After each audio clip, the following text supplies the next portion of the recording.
与其参考已有秘法，以攻击之法确实适合。那可不一样。这仆从又能如何？这仆从，他的不朽神躯增了数倍，有神力做最后一搏。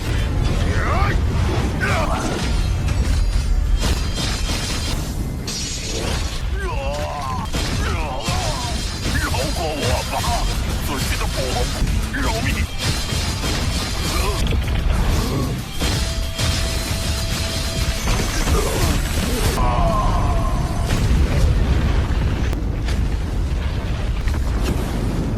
做最后一搏，他的不朽神体中。Halo kalian semua, selamat datang di channel Donghua Master. Bagaimana kabar kalian semua? Mimin harap kalian semua baik-baik saja. Dan pada video kali ini kita akan melanjutkan alur cerita dari serial Donghua Soulstar episode ke-183, yang pada cerita sebelumnya Lo Feng telah menelusuri wilayah ke-9 dari benua Yanjing sampai tak sengaja bertemu Nolashan, dan Lo Feng menghabisi Nolashan secara diam-diam untuk balas dendam kepada Nolashan, dan juga setelahnya Lo Feng melanjutkan perjalanannya lagi dengan memburu pihak musuh yang berada di ranah Andying menggunakan tanaman penelan bintangnya, yang hal itu membuat Lo Feng terkenal di benua Yanjin dengan Lo Feng memiliki julukan sebagai pelahap bintang karena tanaman penelan bintangnya Lo Feng yang menjadi senjata utamanya Lo Feng, yang juga setelahnya Lo Feng tanpa sengaja bertemu dengan 12 ranah Andying, dan itu merupakan inti cerita pada cerita sebelumnya. Kalau gitu pun sekarang langsung saja kita masuk ke bagian cerita terbaru. Cerita ini berlanjut dengan diperlihatkan para pasukan militer dari ras manusia yang tiba-tiba saja mereka merasakan adanya gelombang pertempuran yang dari jarak 1 juta kilometer.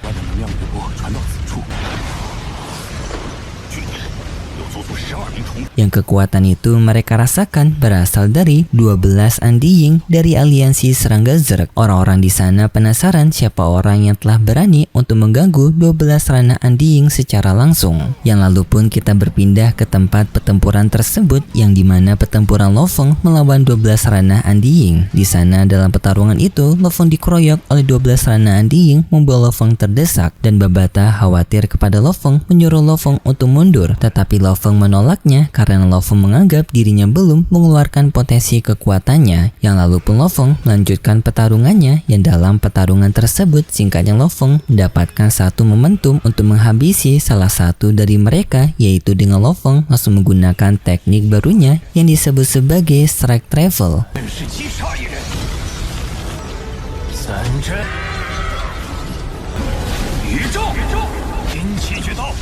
Lo Feng dengan kecepatan tinggi melesat ke arah dari salah satu musuhnya, yang langsung pun Lo Feng menebaskan pedangnya kepada musuh tersebut, yang tebasan pedang Lo Feng mengandung kekuatan dari cakaran dewa binatang yang membuat separuh tubuhnya hancur.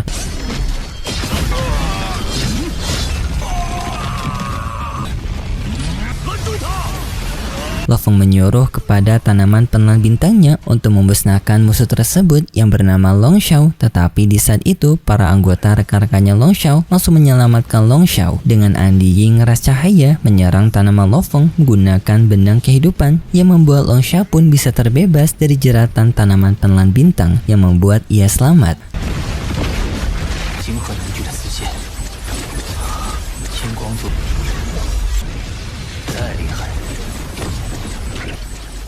Teknik benang kehidupan dari ras Andying cahaya mencoba untuk menahan pergerakan dari tanaman penelan bintang, yang untungnya tanaman penelan bintang masih jauh lebih kuat daripada ras Andying cahaya ini, membuat ia bisa terbebas. Yang langsung pun tanaman penelan bintang kembali lagi menyerang para Andying tersebut, yang juga Lo Feng menyerang mereka menggunakan teknik dari benua Sueluo.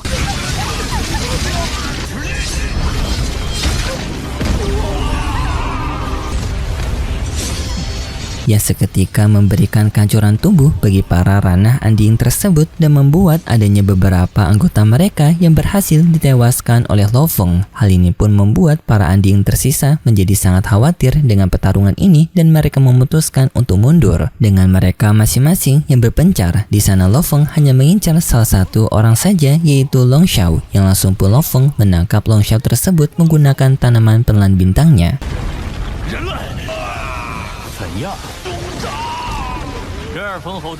Long Shao tidak bisa pergi kemana-mana, tetapi di sana Long Shao mencoba untuk mengancam Lo Feng, yang dimana Long Shao memberitahu bahwasanya ia memiliki seorang senior yang merupakan salah satu dari 12 penguasa Anding Merkius yang berada di pulau ini. Lo Feng yang mendengar itu juga telah mengetahui informasi ini karena Lo Feng telah mencari tahu sebelumnya bahwasanya adanya ras Kawu yang menjadi salah satu dari anggota 12 Anding Merkius yang berada di wilayah ke-9 ini. Dan di sana juga Long Shao secara diam-diam mencoba juga untuk mengirimkan pesan pertolongan kepada seniornya Yan Feng, yaitu Anding Markius, untuk datang menolongnya. Tetapi Lo Feng menyadarinya, yang Lo Feng pun langsung mengambil isi pesan tersebut. Tetapi Lo Feng tidak menghancurkan pesan itu, justru Lo Feng membantu Long Shao untuk membuat pesan kepada Yan Feng. Yang inti dalam pesan tersebut, Lo Feng memberitahu kepada Yan Feng bahwasanya ia telah berhasil untuk menyerang juniornya sebagai bentuk provokasi Lo Feng kepada Yan Feng, yang setelahnya pun pesan tersebut dilepas oleh Lo Feng untuk bisa sampai kepada Yan Feng. Dan setelahnya Lo Feng juga langsung menghabisi Long Shao menggunakan rumput penelan bintangnya. Babata yang telah mengetahui Lo Feng mengundang satu Anding Markius membuat ia khawatir karena Lo Feng telah memprovokasi salah satu kekuatan besar dari 12 kekuatan di wilayah ke-9 ini. Lo Feng menjawab kalau hal ini merupakan kesempatan bagi Lo Feng untuk mengetes kekuatannya, sekaligus Lo Feng juga ingin untuk membantu ras manusia yang berada di wilayah ke-9 untuk menghabisi para musuh kuat, agar para ras manusia yang berada di wilayah ke-9 tidak berada di kondisi terancam dari para Anding Markius di wilayah ke-9.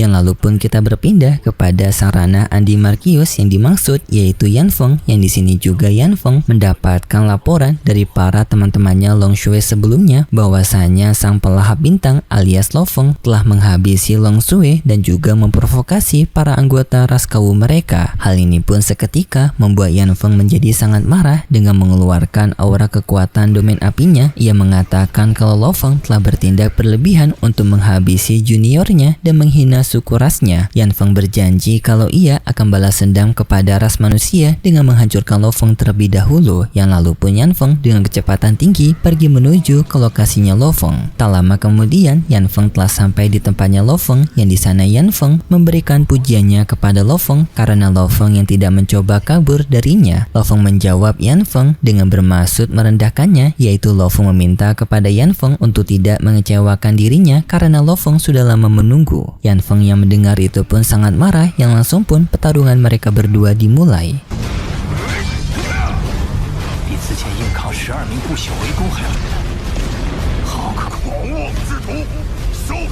Yang mereka berdua langsung beradu pukulan, yang dalam peraduan tersebut Lo Feng baru pertama kali merasakan kekuatan Anding Markius dan merasakan perbedaannya sangat jelas. Kekuatan yang dimiliki Anding Markius jauh lebih tinggi daripada Anding biasa, bahkan 12 Anding sebelumnya yang Lo Feng hadapi secara bersamaan masih lebih mudah dihadapi oleh Lo Feng daripada bertarung melawan Yan Feng yang sendirian. Setelah mereka berdua saling beradu pukulan, Lo Feng langsung bertarung serius dengan ia menggunakan teknik dari pergerakan strike travelnya. Dengan Lo Feng memiliki 3 tubuh, yang ketiga tubuh itu langsung menyerang ke arah Yan Feng secara bersamaan.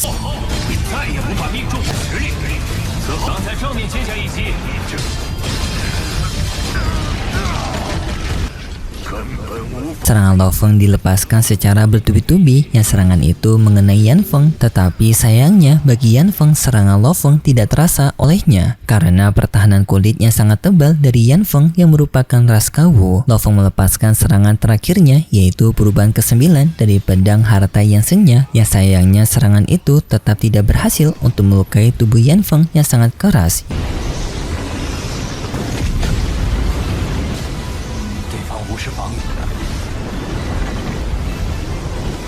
Yan Feng juga setelahnya menggunakan teknik peningkatan tubuh yang membuat cara bertarung Yan Feng semakin babar, mengakibatkan Lo Feng pun terkena serangan Yan Feng yang membuat Lo Feng terpental. Di sana juga Yan Feng merendahkan Lo Feng dengan mengatakan kalau serangan Lo Feng sangatlah lemah. Walaupun teknik berpedang Lo Feng tingkatan tinggi, tetapi teknik itu tidak terasa oleh kulitnya Yan Feng. Lo Feng bangkit kembali, dan di sini Lo Feng juga menyadari kalau serangannya tidak mempan kepada Yan Feng, dan Lo Feng pun menggunakan cara terakhir dan juga juga senjata utamanya yaitu tubuh tanduk emas, yang lalu pun tubuh raksasa tanduk emas muncul di sana sambil memberikan tekanan kepada V-nya, membuat V-nya menjadi sangat kaget dengan tanduk emas ini karena V-nya merasakan kekuatan sangat besar dari tubuh tanduk emas. V-nya mengira bahwasannya tubuh tanduk emas ini merupakan hewan peliharaan dari gurunya Lo Feng. Lo Feng pun langsung melepaskan serangannya kepada V-nya dan juga V-nya melepaskan serangan palu apinya, yang serangan tanduk emas lebih kuat mengakibatkan serangan V-nya digagalkan, dan setelahnya pun V-nya mendapatkan serangan bertubi-tubi dari tanduk emas.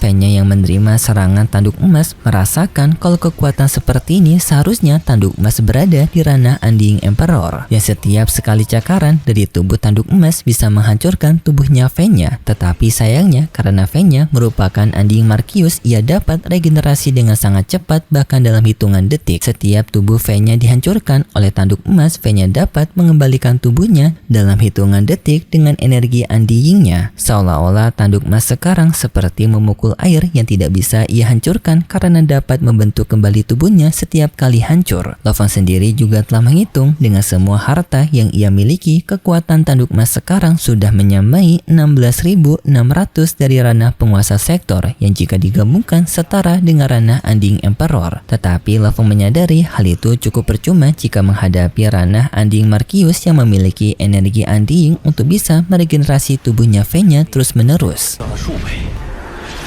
用神力做最后一搏。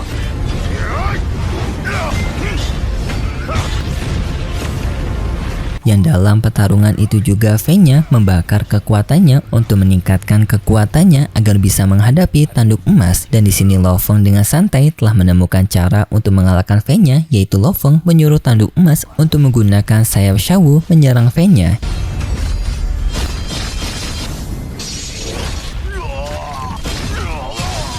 Yang serangan itu pun diterima V-nya, mengakibatkan V-nya merasakan kalau kekuatan Undying-nya berkurang 2% setelah menerima sayatan dari sayap Shawu tanduk emas. Hal ini membuat V-nya menjadi sangat kaget dan juga penasaran bagaimana bisa kekuatannya menurun setelah menerima serangan sayap tersebut. V-nya yang berada di kondisi terpojok yang langsung mencoba untuk meminta ampun kepada Lo Feng, tetapi Lo Feng tidak mendengarkannya dan tanduk emas tetap menyerang V-nya.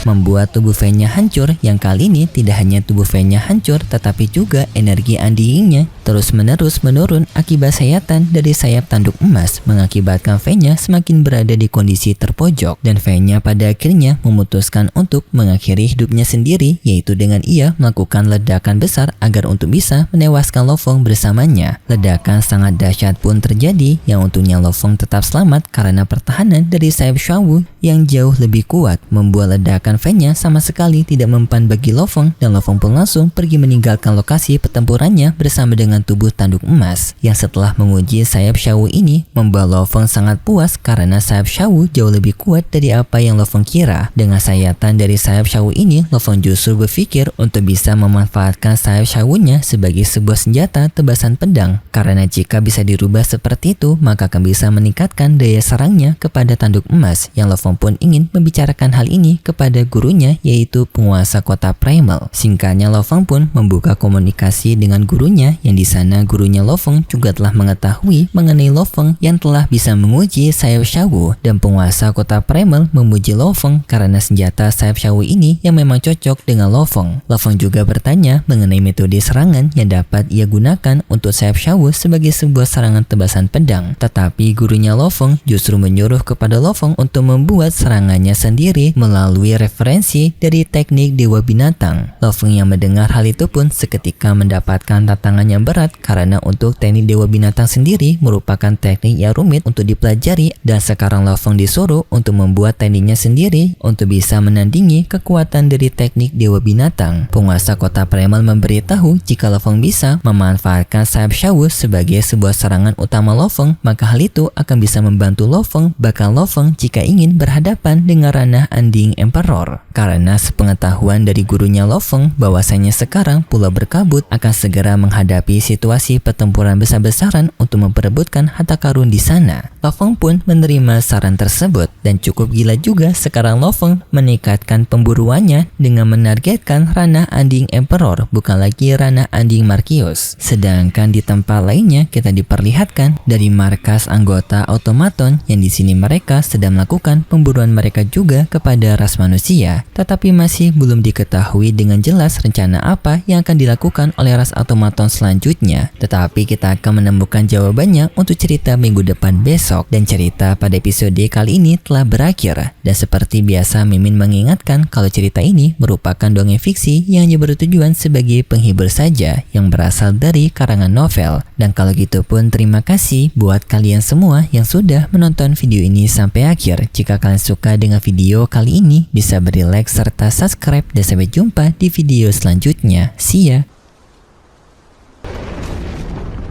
与其参考已有秘法，以攻击之法确实适合。那可不一样。服从又能如何？服从。他的不朽身躯让他数倍，有神力做最后一搏。